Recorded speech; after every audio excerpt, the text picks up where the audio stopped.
morning. Welcome to Shattering Myths, the program devoted to those of you who realize, or at least open to the realization, that all of the world's religious, political, economic, and military institutions are corrupt and counterproductive. I am Yahowah.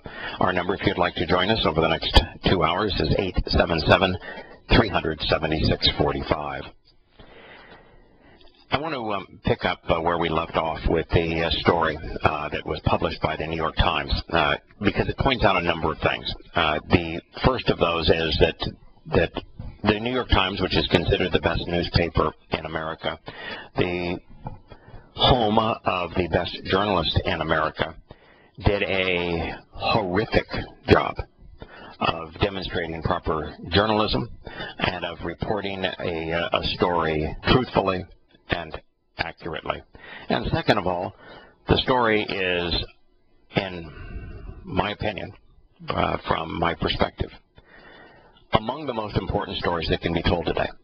And third, I would like to reemphasize why it is important to hate. And I understand that hate speech is the athma of political correctness, and that sites like YouTube have posses that rove around looking for hate speech that they can remove, when in fact, many of our problems today are the fact that we do not hate those things which are destructive and damnably and injurious, especially to our children. Is it really a bad thing to hate something that hurts people? According to most politically correct sites like, for example, YouTube, if you post a video that is hateful of a religion, even though that religion is undeniably responsible for encouraging men to sexually abuse little boys and little girls, to kidnap them, to enslave them, to behead them, to torture them, and even though its own doctrine undeniably, irrefutably encourages these behaviors, it's evidently inappropriate to hate those things, and therefore I guess it's more loving to speak on such doctrines' behalf so that they can brutalize and rape and sodomize more and more children. I guess I could say then that I hate people that think hate's not an acceptable thing to feel.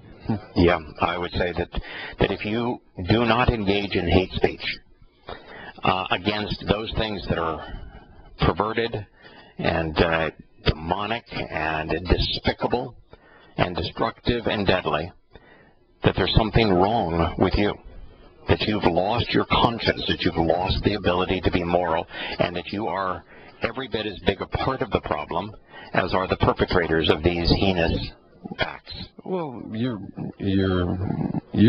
saying to hate things that people, choices that people make. You have a choice to be a Muslim. You have a choice to be things. You're not, you're not doing something stupid and railing against a race. Right. No, and I have no issue with free will. In fact, I encourage free will. I'm never going to hear me criticize the ability to choose. What you will hear me criticize is doctrines, political doctrines, religious doctrines, military doctrines, media doctrines that are deceitful, destructive, counterproductive, and particularly those that take advantage of, prey upon the most defenseless members of our society. And when you fail to act in a judgmental way, and you fail to ascribe the only common denominator between 99% of terrorist acts, beheadings, tortures, pedophilia, rape, kidnapping, and enslavement, and you do not make the common denominator known, and you fail to understand that Islam encourages these things in the Quran and Hadith because Muhammad did all of these things, and it's the basis of Sharia law. It is the primary message of the Quran and the primary message of the Hadith. And when you fail to expose that reality and make those connections and simply bemoan the victim, then from, I think, any moral and rational perspective, you are a lost individual. You're an individual who is adrift without a conscience, without morality, without any form of reference that is productive. So absolutely. So here's this story. It's from the New York Times, and it says that the Islamic State announced that it was bringing back institutionalized slavery. And that's not true. That's just not true. Are they engaged in institutionalized slavery? Absolutely. Have they engaged in slavery from the beginning? That's also true. Are they making public announcements justifying the enslavement of women and children? Yes. But they're not bringing it back. It's always been here. It's always been fundamental to Islam. It's part of Sharia law. It's part of the Quran. It's part of the Hadith. Islam was financed on the basis of two things, and only two things. The first Muslims were not productive. They didn't grow anything. They didn't make anything. They prevailed in using two strategies, one of which Genghis Khan, of course, made famous, and that is plunder. They would attack civilians, and they would rob them. And that was their primary means to finance Islam and to finance themselves, stealing. The 8th surah of the Quran is the first official act of the Islamic era, and it is nothing more than a criminal enterprise, stealing the possessions of civilians through the massive amount of force and weaponry. The second means to finance Islam was related to the first. Those individuals that the Muslims did not kill, particularly the women and children, they enslaved.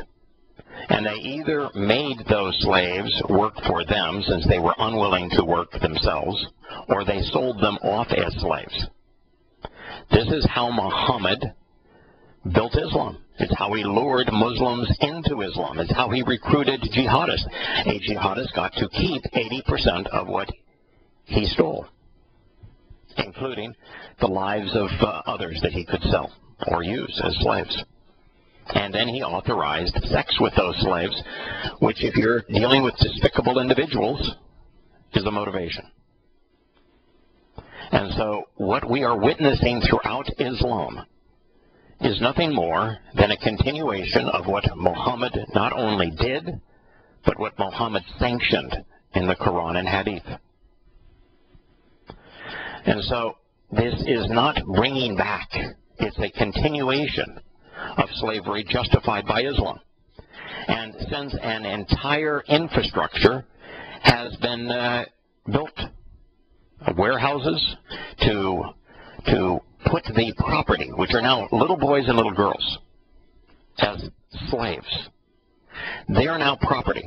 And in Islam, Muhammad made that really clear, that women belong to men. And his farewell sermon was despicable. And he told men, Muslim men, that Muslim women were theirs, that they were no different than a man owning a goat or a camel, that they were just like a domesticated animal, and that if they wanted to starve them, they could do so. If they wanted to lock them up in a closet without light, without freedom, depriving them of those things, they could do so. If they wanted to starve them, they could do so. If they wanted to beat them, they could do so. The basis of Islam: women are property. If you're a Muslim woman and you live in a free society, shame on you. Women are property. So there are warehouses for them, transportation systems, buses, trucks to move them around, viewing rooms so that other perverted Muslims can bid on these sex slaves. And it has all been built to facilitate the trade of women and girls as property. Now, with this being pervasive throughout the Islamic world, and it existing in Saudi Arabia, it existing in Yemen, it existing in Egypt, it existing in the Sudan, it existing in Somalia, it existing in Syria and Iraq, it existing in Indonesia and Malaysia, because of the prevalence of women being considered property and being treated as slaves for sex is so pervasive in Islam. And because the Quran sanctions these behaviors, because Muhammad himself engaged in these behaviors, he was a pedophile, he was a rapist, he was a slave trader, he was a kidnapper. Because of those things, we have a doctrine, a human institution that is sanctioning and promoting these heinous criminal acts. And we ought not, as a society, tolerate any institution that promotes rape and pedophilia and torture and terrorism and mass murder and kidnapping and the slave trade. And since Islam, in its Quran and Hadith, in its Sharia, promote all of these things, and because Muslims are engaged in doing these things in the name of their wannabe prophet and wannabe God, we ought to, as a society, be opposed to them. We ought to outlaw them. We ought to expose them. We ought to condemn them. We ought to take the time to understand the lone common denominator in these behaviors. Now, just of Yazidis, which are a tiny fraction of Iraqis, and they're Persian Iraqis still engaged in the practice of Zoroastrianism, which was the dominant religion of Persia at the time that the first Muslims attacked them and compelled them to either live as veritable slaves, paying a debilitating tax and abject humility to and subjugation to Muslims, or die. There have been very few Zoroastrians, but the Yazidis are, and so they, and what's interesting, even more Christian girls have been taken from their home, have been bused to warehouses, have been stripped, have been brutalized, have been gang raped, and have been sold to other Muslims as sex slaves. It is part of the recruiting of the Islamic State. Now this says, to handle them, the Islamic State has developed a detailed bureaucracy of sex slavery, including sales contracts that are notarized by the Islamic State-run Islamic courts, all considered good in Islam. Contracts to justify the kidnapping, enslavement, and sale of children for the purpose of sex are being sanctioned by, notarized by, approved by Islamic courts. Now, what do you think? Are the Islamic courts making their decisions based upon the Torah? Are the Islamic courts making their decisions based upon Zohar? Are they using the jurisprudence of the West? Or are the Islamic courts making their rulings authorizing the kidnap, the enslavement, and the sexual abuse of children based upon Islamic law? Well, that's obvious. It's based upon Islamic law. And what is the basis of Islamic law? There's only two sources of Islamic law: the Quran and Hadith, full stop. And the Hadith, which dictates to Muslims the behavior of Muhammad and the words of Muhammad so that Muslims can follow his example, comprise 99% of the basis of Sharia law. Muhammad's words and deeds, they're found in the Hadith. 99.9% of what Muhammad said and did was perverted, destructive, deadly. He was a pedophile. He was a rapist. He was a mass murderer. He engaged in the slave trade. He kidnapped boys and girls. He engaged in torture, beheadings, assassinations. He declared war on all humankind. He was an avowed liar. When you have a person who not only was a thief, but justified thievery, forming the basis of your legal systems, of your Jewish or your jurisprudence, then you have a serious problem. And why isn't the world overtly condemning, exposing and condemning, telling the truth about Islamic courts and Sharia law? And making the connection that it's Islamic courts based on Sharia law, which is based entirely on the words and deeds of Muhammad as they are recorded in the Hadith, justifying this kind of heinous behavior, and going from the victim to the perpetrator to the justification for institutionalizing these and legitimizing these horrid and perverted behaviors. It ought to be illegal. It ought to be exposed. It ought to be condemned. This goes on to say the practice has become an established recruiting tool to lure men from deeply conservative Muslim societies. Now, it's luring every fundamental Muslim. If you're a fundamentalist Muslim, you know that Muhammad engaged in these things. He knows that you authorize these things. So if you want to have legalized rape, legalized pedophilia, if that is what trips your trigger, then you're going to be an Islamic jihadist in an Islamic country where these things are not only legal, they're celebrated. So think of the kind of men that this is luring. And to think that the kind of men that this is luring are, as they say, deeply conservative Muslims, fundamentalist Muslims. The more fundamentalist you are as a Muslim, the better Muslim you are, the more likely it is that you're going to be enticed by the prospect of being able to legally enslave and rape little boys and little girls. That's a common denominator. Make the connection. Now, all religions are hypocritical. Now think of this for a moment.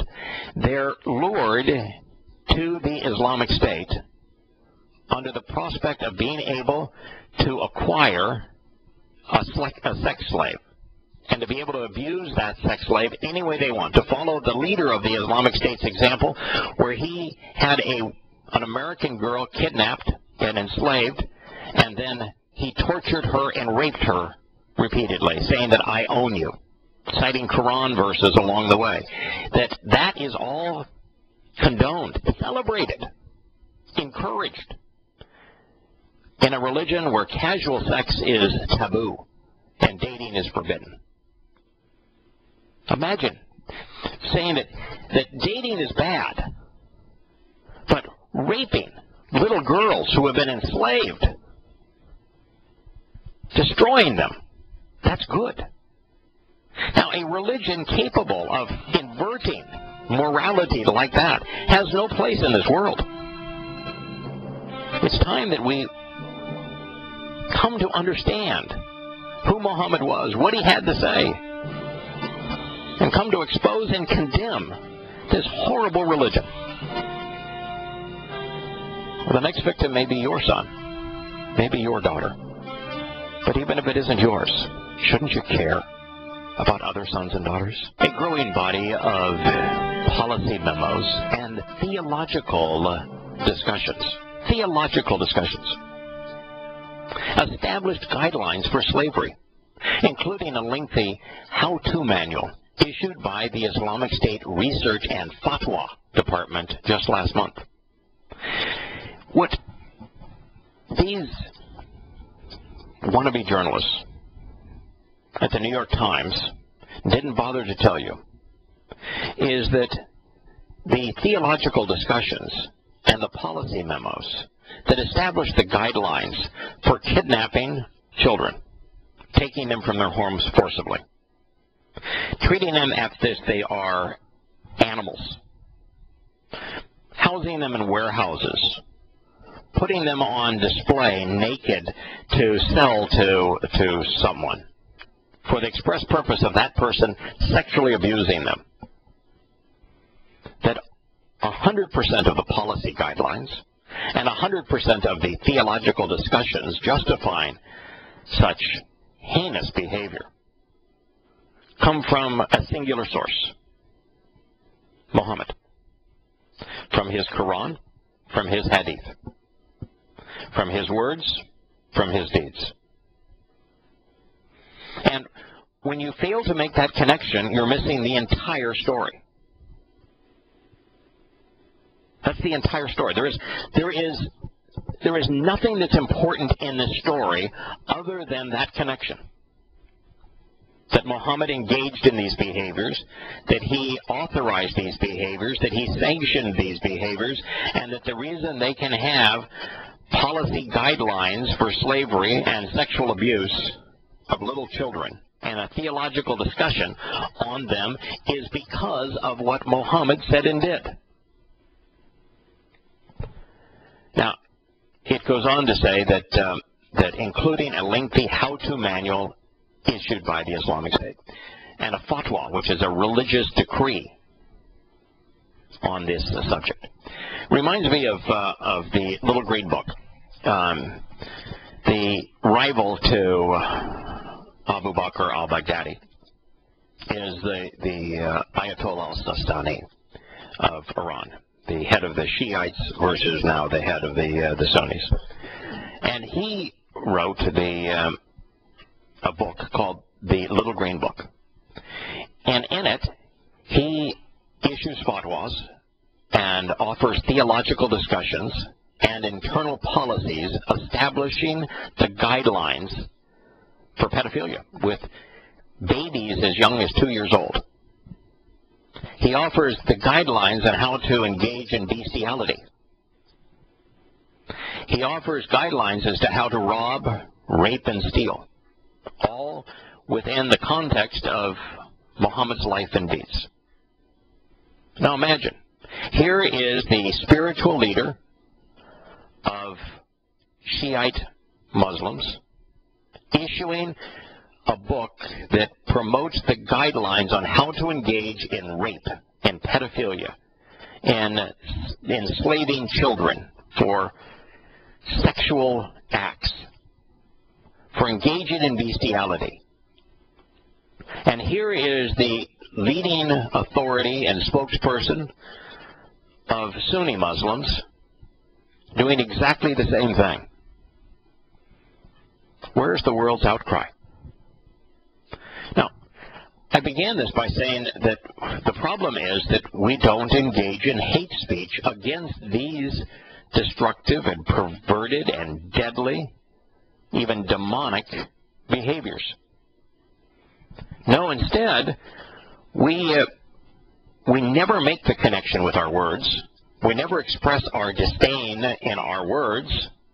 We instead resort to the same tactic that they use: death.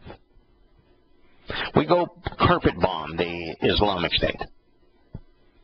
We go and use our guns and not our words.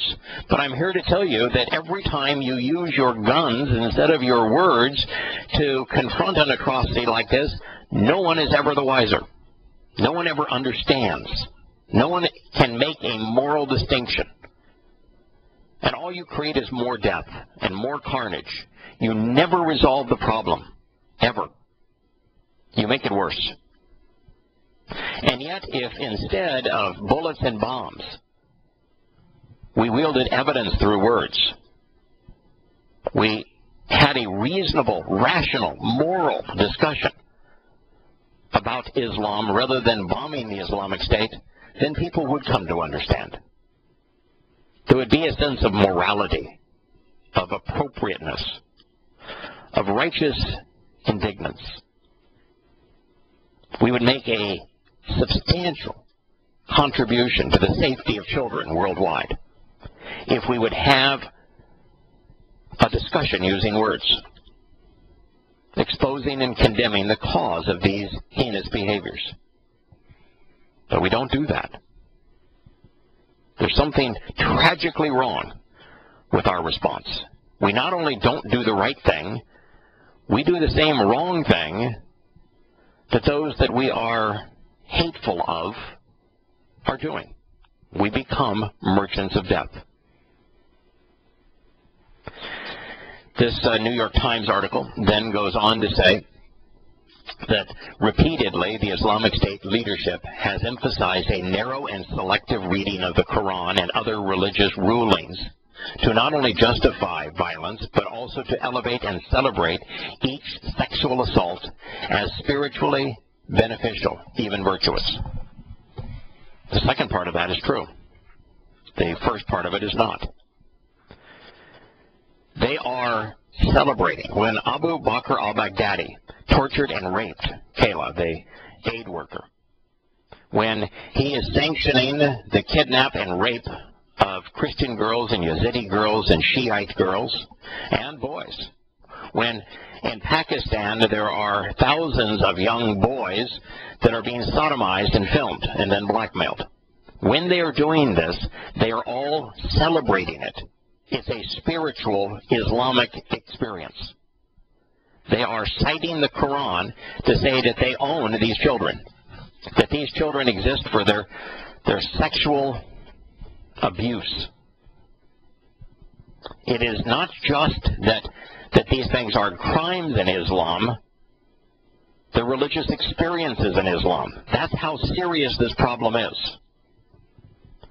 But it's not a narrow reading of the Quran and other religious rulings. It's an open and comprehensive reading of the Quran and Hadith. And keep in mind, the Quran is Hadith.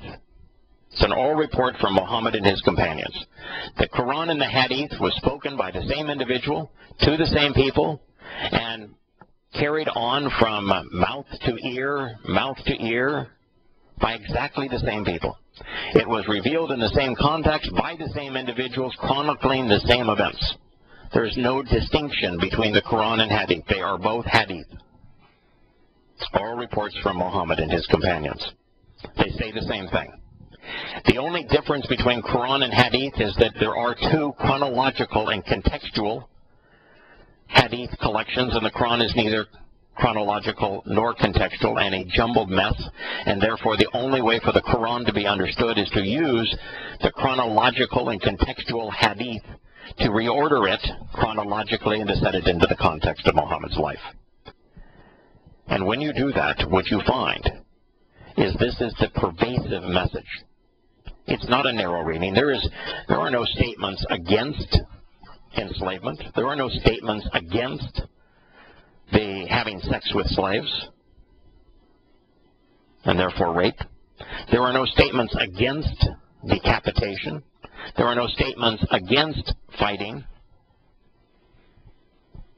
The Quran is a declaration of war on all human kind. It is a criminal enterprise. It is a terrorist manifesto. That is the dominant reading of the Quran.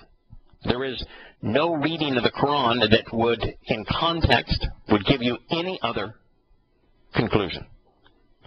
So it would only be an out-of-context, narrow reading of the Quran that would cause someone who was ignorant of the rest of the Quran to suggest that Islam was opposed to kidnap and enslavement and pedophilia and rape, decapitation and jihad. The absolute opposite of what the New York Times reported is true. You know, for example, when Abu Bakr al-Baghdadi had his last public sermon, his pronouncement, 100% of what he had to say was quoted out of the Quran and Hadith. All he did is strung hundreds of Quran and Hadith statements together for the purpose of conveying the truth, that according to Allah and Muhammad, jihad is a requirement for all Muslims, and that it requires Muslims to pick up arms and to fight against non-Muslims. And that everything else that he has done and is doing is justified by Muhammad's example, by the Quran and Hadith. Even if the captives are released, this article says, or manage to escape, the trauma doesn't end, given the stigma that is associated with rape victims in conservative societies. God damn. It is just perverse. The lack of journalistic integrity. The commitment political correctness, conservative society. This writer is a secular socialist humanist, therefore a liberal.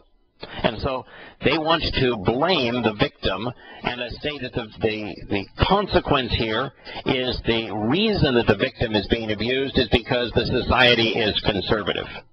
Hell no. The reason the rape victim is being condemned upon return is because the societies have been influenced by the upside-down morality of Islam. In Islam, it is the victim of rape that is punished, not the perpetrator. So this has nothing to do with a conservative society. It has everything to do with an Islamic society, where the victim is the one who is prosecuted. The victim is the one who is jailed.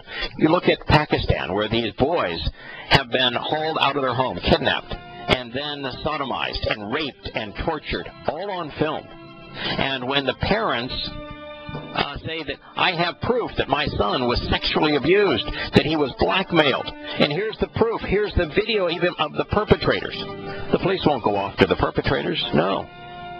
They'll incarcerate the boy who was victimized. When Muslims find a girl that was raped, they'll stone her to death. Not the victim, not the victimizer. At least 25 people were killed the day before yesterday in clashes between the Islamic State and a rival Muslim group backed by armed civilians in the Libyan city of Sirte. In Libya. 25 people killed in Libya in battles between two rival Islamic militias. And they went off to say that the other Islamist group was comprised of armed civilians. What do they think the Islamic State is? I mean, do you think that there are uniforms and officers qualifying and that there are ranks of officers in a military establishment? Are you that naive as to how jihad is perpetrated? About the ranks of mujahideen?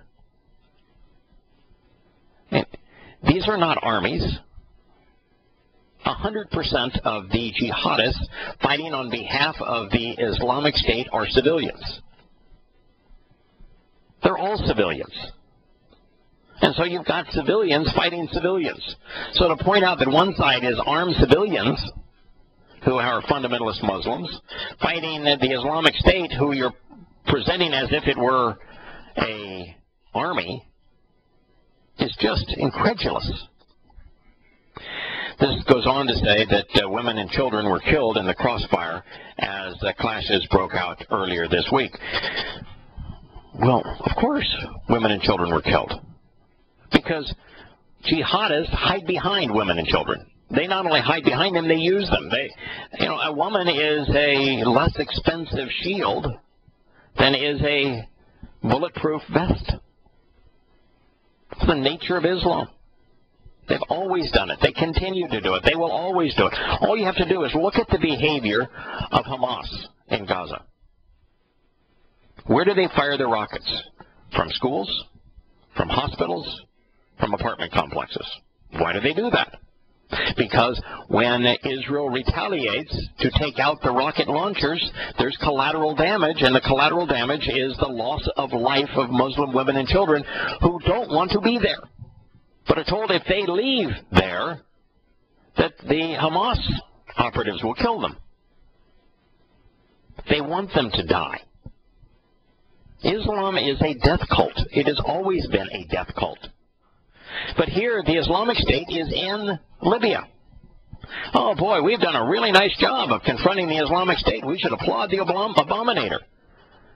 There was at most 10,000 participants in the Islamic State when he declared war on them.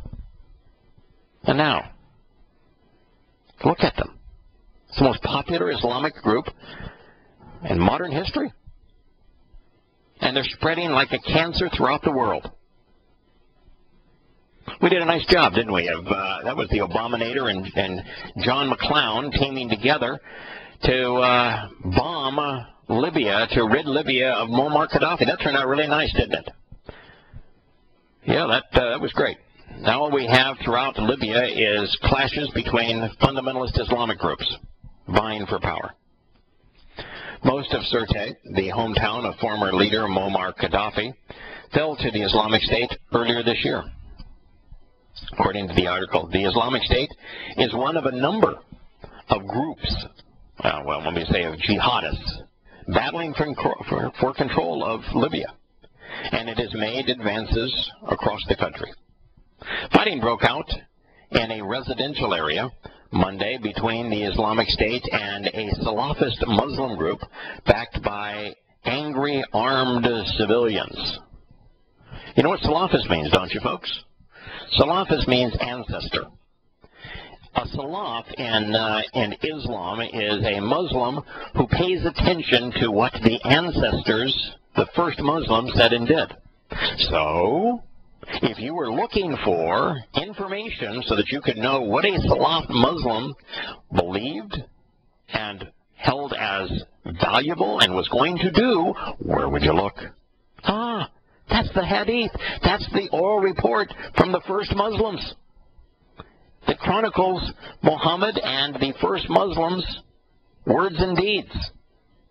So a Salaf is a Muslim that pays attention to, that believes, that follows the example set in the Hadith. What do we find in the Hadith? That Muhammad and his companions were terrorists. They were mass murderers. They were rapists. They were pedophiles. They were plunderers. They were thieves. That is what we find. So this is a Salafist group against a Salafist group. Fundamentalist Muslims killing fundamentalist Muslims. As a matter of fact, the Islamic State says you either pledge allegiance to our leadership or we will kill you, even though you're a Sunni Muslim.